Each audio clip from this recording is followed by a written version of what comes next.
The Night of the Hunter is an American thriller film based on a novel of the same name by Davis Grubb. Directed by British actor Charles Laughton, the film was released in 1955 to little immediate success, however it is now revered as an iconic classic. Filmsite.org cited the original perception of the film perfectly by stating, "Although one of the greatest American films of all time, the imaginatively chilling, experimental, sophisticated work was film noirish, avant-garde, dreamlike expressionistic, and strange, and it was both ignored and misunderstood at the time of its release." The manipulation of light and dark, along with the techniques and framing, director Charles Laughton portrays the theme of good versus evil while incorporating religious undertones to create a unique film that incorporates all elements of cinematography.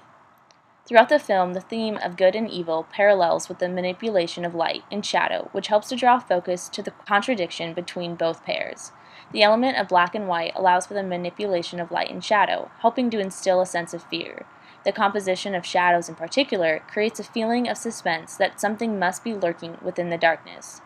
Our textbook Looking at Movies reveals that lighting shapes the way the movies look and help tell the story. It is a key component of composition, as lighting creates our sense of cinematic space by illuminating people and things, creating highlights and shadows, and defining shapes and textures. The emphasis of low-key lighting creates a gloomy atmosphere that enhances our apprehension towards Harry Powell. This effect is achieved by using a very high ratio of bright illumination and deep shadow, as described by Looking at Movies. In the murder scene of Willa Harper, the lighting illuminates her body, casting a halo around her. The illumination and halo maintain the religious imagery seen throughout the film. As she lies on her bed at peace, we are able to see Willa's prior acceptance of God and the consent to her forthcoming death because of the heaven she knows awaits her. As an audience, we see the innocence of Willa vastly contrasted by the evil of her husband about to murder her.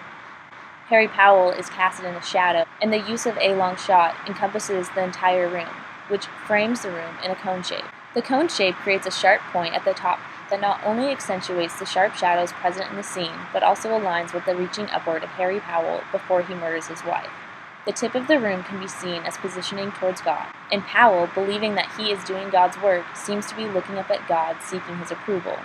We are presented with two sides to Harry Powell, that of a preacher and that of a widow serial killer. The lighting parallels the two sides of Powell by illuminating only one side of his face, insinuating that this man has something to hide.